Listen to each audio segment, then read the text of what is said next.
So no biting, no punching below the belt. What are the other rules that we're supposed to be working with here? Hello and welcome to Make It, Move It, Sell It. On this podcast, I talk with company leaders about how they're modernizing the business of making, moving, and selling products. And of course, having fun along the way. I'm your host, Adam Honig, the CEO of Spiro.ai. We make amazing AI software for companies in the supply chain, but we are not talking about that today. Instead, today, we're talking with one of my favorite people, Rebecca Wetteman, the principal of Valoir. Rebecca, welcome to the show. Thanks so much for coming on. Now, maybe just, I know what it is, but maybe for the audience, Valoir, what's the name mean? What is it all about? Sure. So Valoir is an analyst firm. The name literally translates to value, to be worth something in French. So we help companies understand and maximize the value of their technology investments. And we're primarily focused in the CX and the EX space. Got it. So for companies that are thinking about technology investments, you help them understand what they could get out of it, or how does that work? Right. So it's understanding how they can build the business case for technology investment, but also maximize the value of the technology they already have. Gotcha. That's really interesting. So a lot of companies, I feel like they're very eager to get new stuff, and often they discard what they have. It's kind of a little bit like fashion. It just kind of goes bad in their eyes. You know what I mean? Oh, that's last year's technology. We want the new stuff. Is that kind of a little bit of what you're seeing? There is such a thing as sunk costs, Adams, and sometimes you have to move to the next best thing. But it's always best to do so, not just with a business case to justify budget, but one that makes sure you really understand how you're going to get the benefits you expect and what you need to do to get there. Yeah, no, that makes total sense. And I feel like a lot of people, they get focused on the very upfront costs, but not on the ongoing costs of technology. And this is definitely something that it sounds like you're keyed in on as well. Yeah, I mean, tech is never a set it and forget it thing. And particularly as we think about cloud technology, the opportunities to get more value are evolving all the time. It's not just about deploying once. It's about making sure users adopt effectively the first time, but then to get more out of it over time. Now let's talk about ROI for a moment, return on investment. I feel like when I talk with people, a lot of them have a very good sense for what the investment is and what the cost is, but often they struggle understanding what the return is or even how to approach that. How do you advise clients in that area? Well, people tend to get very numbers focused when they think about ROI, and that's okay. But it's important to recognize that this is not about coming up with a perfect number of what you expect for a benefit. It's kind of like driving a car. You can expect a certain mileage, but once you get on the road, there are going to be a lot of different things that impact how quickly you actually get there. So whenever you're looking at the potential ROI from a new technology project, you want to look about what that expected range is, right? If I'm expecting a change of productivity, for example, between 5 and 10% for people, what does that look like in terms of hours per week or hours per day saved?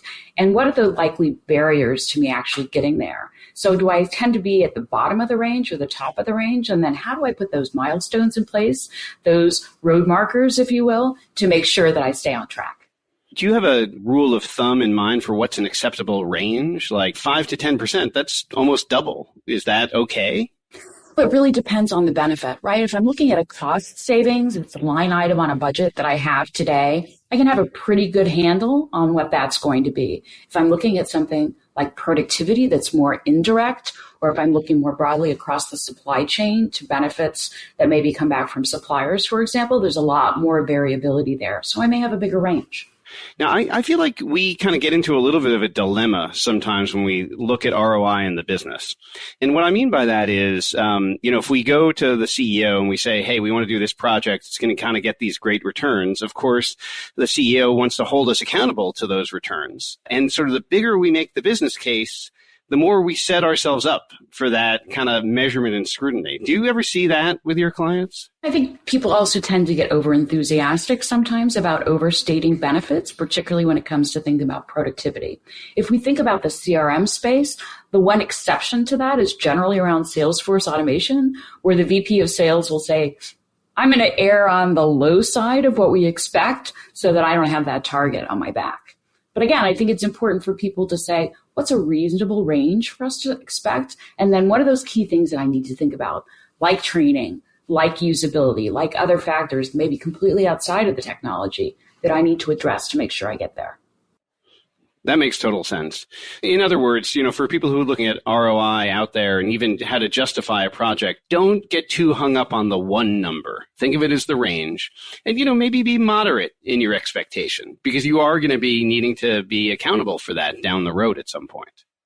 Well, and recognize, too, that coming from the IT side, we tend to be very binary. That's very different from the way a financial decision maker makes decisions where they're looking at a potential project. There are always going to be factors that they're not sure what those inputs or outputs are going to be. What they do is use the data to make the best decision that they can. For sure. And I think that's so important in today's environment where we have a lot of data, right? Like we have more data than we've ever had before. And now you can use that data to make good predictions about what's going to happen in the future. Not that it means it's going to come true. It's just, like you said, a range, an idea, what you expect to happen. And there's a lot of factors that people can't control. So tell me, Rebecca, a lot of our listeners are in what we call the supply chain, manufacturing, wholesale distribution kind of companies. What are you seeing? What trends are you seeing in these types of organizations? Obviously, we've seen a lot of changes in the past couple of years, Adam, and concerns about supply chain still are important for a lot of manufacturers that we speak with, both in terms of ability to promise and ability to plan for longer development cycles, longer product innovation, more forward-looking areas. I think the other big area that we see is around talent, understanding not just on the IT side, but broadly across the organization. How do I not just attract appropriate talent that fits with the culture of my organization, but how do I retain them, engage them, and keep them on track to be as productive as they can be? No doubt. I want to dig into the first topic a little bit because we had a guest on the show a couple of weeks ago who said that the key to their business success was building up a lot of inventory and being a supplier who had a lot of inventory. And so when other people didn't, they were able to make inroads into a lot of new customers that way. And then we had another customer who was like all about having nothing in inventory. And there used to be a consensus around the best way to operate a supply chain company. I feel like that consensus is now just completely gone. It's been completely turned on its head, right? And as you think about the cost of capital, that's going to make a lot of decisions for those folks change as well. So as we look at changing interest rates, the cost of carrying all that inventory, boy, I've got to manage that carefully as I think about the supply because that supply gets more and more expensive. And then what I've also been reading a lot about is companies have now kind of over-ordered based upon expected demand that they're not necessarily seeing, especially in consumer areas where the trends and the fashion, if you will, can be pretty fickle. It'll be interesting to see how that kind of ripples through the supply chain as the environment changes. And do you feel like from a software perspective, you're seeing more people investing money in software to try to manage this? Or is it more personnel that they're looking at trying to make it easier for themselves? If we talk about the overall talent picture, there are lots of interesting investments going on, particularly as we think about the hybrid work environment. How do I manage talent at a distance? How do I support collaboration and culture when everybody may not be in the office at the same time? And that's where we're seeing the adoption of technology like virtual coaching that can be not just for the top 20% of management, but for the whole organization to help bring them forward. I think we'll see more and more about coaching and learning investments as a way to not just engage employees, but continue to make them more productive and support better succession planning that goes beyond the C-suite down to other areas of the business. Can you tell me a little bit more about this virtual coaching? I just have this image in mind of like a cartoon AI thing popping up, telling people what to do during the day, but I'm sure that's not the right way to think about it. Well, it's certainly part of it. And the ongoing kind of coaching that obviously you guys do, and we've talked to customers about in the Spiro app, is that sort of tactical day to day. But in reality, a lot of organizations have historically invested in coaching one-on-one for the top level executives. And what we found is that employees learn best when they learn from mentors. So having those mentoring coaching relationships that scale can be important for delivering value throughout the business. And that's where we're seeing companies look at coaching applications that help match people with coaches, help identify objectives, help streamline the coaching process so that coaches can take on more responsibility for more coachees or mentees, and really enabling technology and AI to drive more data into the process. So rather than just having those conversations with a coach, I'm getting that ongoing update information and data about how I'm doing against my objectives. Working in the AI space, I think a lot about data and models and stuff like that, but we often kind of gloss over the idea of needing to have rapport with somebody to deliver effective coaching or communication and stuff like that. And I could see how it coming from somebody else who with a little bit more tenure in the organization could really make a much bigger impact than just some random cartoon avatar popping up and saying something. Well, too, coaching at a distance is different, right? If I've never spent that much time one-on-one with a person, it's going to take me more time to build that rapport. I think the other thing we really see in the Salesforce automation and the CRM space is how do I have the data available so when I do have those one-on-one interactions, I can spend time on talking about what matters rather than digging through numbers, trying to understand where things are going, try to understand how one deal may be progressing or not. So with technology and with the AI piece, I get more intelligent forecasting. That means I can spend more time on the one-to-one stuff that matters. That's kind of the dream. I always say making more calls for the sales team won't increase sales, but making less calls always will decrease it, right? And so if you can get the team out of that non-productive time and spending more time with customers, generally good things should be happening. I know you wrote a recent report, Rebecca, predictions for, what's going to be coming up. And one of the sections I found really interesting was about the battle of the back office. First of all, that's a great phrase. It sounds so dramatic, sucked me in right away. But can you talk a little bit about that? What do you mean by that? You can just see the grenades being lobbed over the cube walls, right? No, that's not actually what's happening. What we are seeing is there's so many things that we've done with automation and AI that affect the front office, the sales team, those folks that are out there directly interacting with customers. But there's so much data and intelligence in the back end that those primary customer-facing folks still can't have. That still they don't have access to.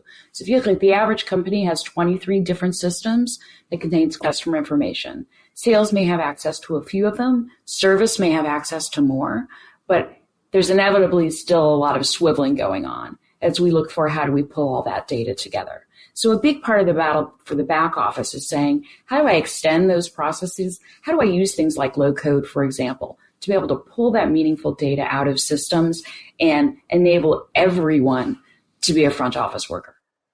Yeah, that makes total sense. We have a customer who's in the refrigerated truck business. So they get custom orders. They come in from Budweiser and people like that who need refrigerated trucks to drive things around.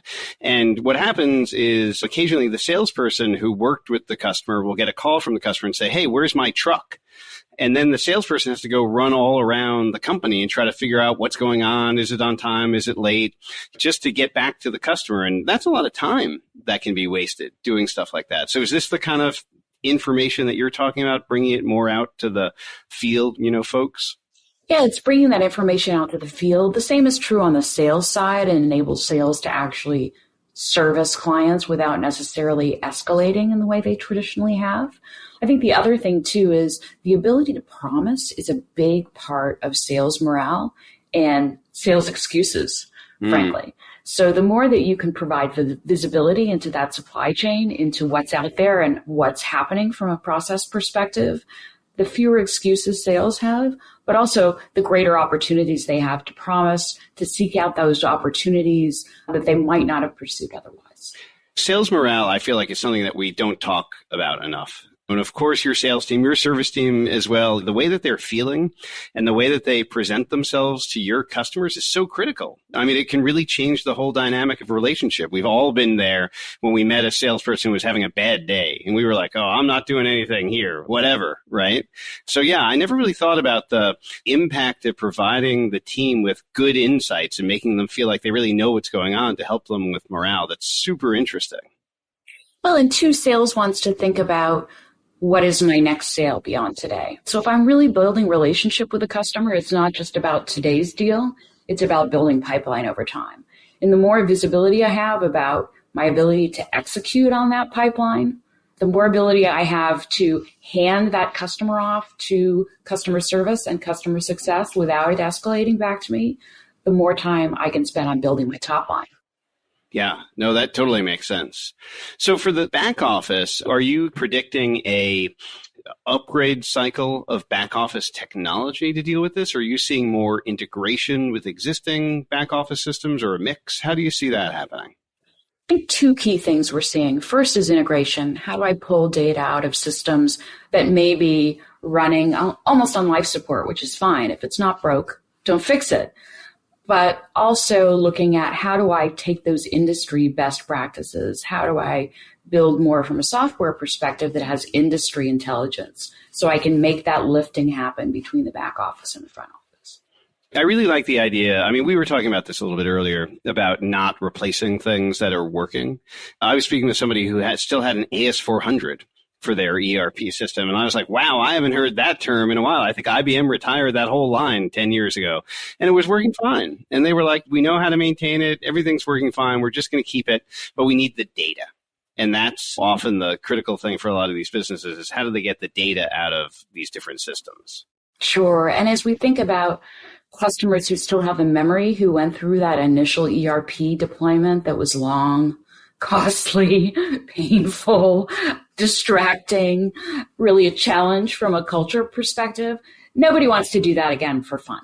What they do want to do is be able to innovate. So we're seeing more and more companies say, how do we streamline the management of those applications that may be still running on an AS400? Or how do we move them to the cloud in a non-disruptive way? So we can focus on the edge applications that really matter. And by edge, the ones where we're seeing big investment would be around AI and analytics, around mobile, and increasingly around supply chain, and finally, human capital, those things like talent coaching that we talked about. And by edge applications, just tell me what that means in your terms. Sure. So those are applications that sit outside of that core backbone that's financial and operations. So beyond sort of the core CRM and ERP, what am I looking at for things like talent and incentive comp, for example, which may not be in the core of the ERP system, around supply chain planning, control towers, and then, as we said, on the HCM side, often around talent and coaching. Gotcha. Yeah, that's really helpful. I'm not sure everybody immediately knew what an edge application was. It sounded like somebody that might be playing with the Red Hot Chili Peppers or something like that to me. I don't know. At any rate, so I know part of your business as well, Rebecca, is doing customer surveys and getting insights about what people really think about products that you're using. What kind of feedback do you hear from in that kind of approach? So surveys are a little bit garbage in, garbage out, right? It seems like every time you go to Twitter today, somebody's doing a survey to ask you to rate something or talk about something. It's very, very sophisticated methodology there and process. And what we find is that surveys are interesting and helpful, but beyond understanding the data, it's kind of like ROI, right? Beyond understanding what the average number is, you need to understand why, and you need to understand that in context. So typically what we do is, if we do a survey at all, we do it with a validating either virtual focus group or in-depth interviews with some of those folks who respond. So if I tell you a customer on average achieves a 41% increase in visibility, I can tell you what that range is. I can tell you who sits at the bottom and who sits at the top. And I can give the decision maker who's trying to understand where they sit the example so they can see the guy at the top sort of looks like me, or the guy on this end looks closer to me, so I know where I sit in the range.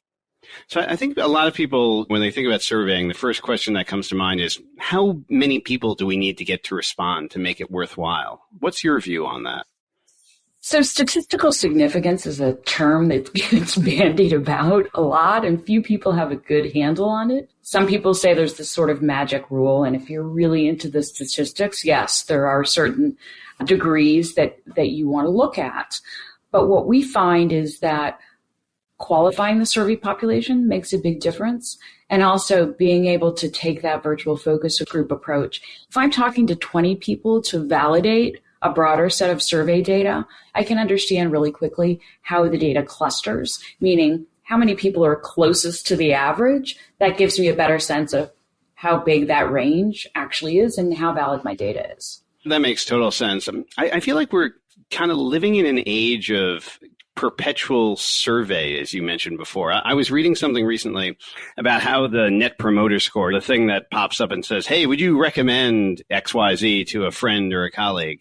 People are just so tired of that. Like the data is getting really muddled just because it's too much already. Are you seeing any of that in your research? What we're seeing is particularly around NPS, it tends to be either self-congratulatory or self-flagellatory, but not much that the business is actually doing with it. If I'm doing a net promoter score, I'm getting backward-looking information always. What we're seeing much more interesting companies doing and innovating is saying, how do I mine the data about interactions that I have with customers today without asking them, do you like me or do you not like me? How do I use things like NLP and sentiment analysis to understand if a customer sounds unhappy from the kind of email interactions, for example, they're having with service. So I can be more proactive in understanding how I keep them, how I make them happier, and how I avoid those expensive escalations. That's super interesting too. So natural language processing, NLP, of course, is an area that Spiro focuses on. And we definitely see a lot of value about just getting the raw data of email, for example, and looking at the NLP on that, analyzing what the words are and what they mean and how they're received by people. Because I think people are a lot truer when they're just writing you an email than when they're filling out a survey. There isn't that extra step that says, oh, I got to fill out a survey because I like these guys or don't like these guys. You're just shooting out an email. So I think you're right. I think that's a big value add in addition to the surveying. I think, too, there's an ongoing sense to it, right? If I'm asking you at one point in time, maybe after I've just had a very positive or very negative interaction with you, I'm going to get a very different response. Whereas if I can use the technology to understand over time, is Adam getting happier or less happy? Is he more satisfied or less satisfied with the way he's getting value from my company? I can act on that in a much more meaningful way. This is very practical advice for people, Rebecca. I mean, surveys have their place, but actually talking to people and validating what they say, I mean, a radical concept, I know, but still something we should think about. We have all this technology at our disposal, but still just talking to people turns out to be super important. That's really great advice for people. Is there any other trends that we talked a little bit about the human capital space, right? And we talked about coaching. What about, I know there's a lot of concerns for companies in the supply chain because they have a lot of workers that are reaching retirement age. Are you seeing any sort of technology solutions that can help with that institutional knowledge that these folks might be leaving when they leave the companies? That's been a challenge that's been growing, and certainly we've seen that explode in the past 2 years. There aren't a lot of companies, frankly, that are doing it well yet. I think what we are seeing is more of how do we do that knowledge capture? How do we do that coaching when those folks are in the business before they retire? But also, how do I think about creatively keeping them on, whether it's as a coach, as a mentor, or maybe as a part-time collaborator to be able to continue to contribute that knowledge back to the business and bring those folks up along with them. That's where the area of coaching becomes really, really important too, because again, it's not just planning about succession for the C-suite, it's about planning for succession at the middle manager level and even below. I think this is a really great topic too, one that I don't feel like I hear a lot about. Talk about non-binary solutions, right? Just because the sales team, people are retiring that know the customers really well doesn't mean you can never talk to them again. How about having them on as a coach? Or having them on as a part-time advisor to the business. They're probably going to be looking for something to do between rounds of golf and stuff like that anyway. So it's amazing. And what we've seen is that if the enabling technology is there to support that culture of knowledge transfer, it's something that can be a very popular option. Right, especially with the whole work from anywhere kind of situation that people are now in as well. I mean, just because you were servicing customers in Wisconsin and you moved to Florida, you can still be in touch. It's super easy these days. Well, Rebecca, this has been a real pleasure. I'm so pleased that you were able to join us on the podcast here. Really, there's so many great nuggets here. Looking at technology kind of in a non-binary way, taking the most out of it, understanding how to get a range of the return in the ROI and understanding how to do that, and just some really great tips on how to think about some of the technology investments that our people are making. This has been super. So really thank you for joining us today. No, it's my pleasure, Adam. It's been a lot of fun. Thank you. So as a reminder for our audience, you can find every episode of Make It, Move It, Sell It at spiro.ai/podcast. And you should really try to say that 3 times fast. If you like the conversation that Rebecca and I were having today, I strongly encourage you to like or share the podcast. Maybe write us a review. I don't know, Rebecca, you think that's a good idea? Sure. Thank you, everybody, for tuning in. And we're looking forward to speaking to you on the next episode.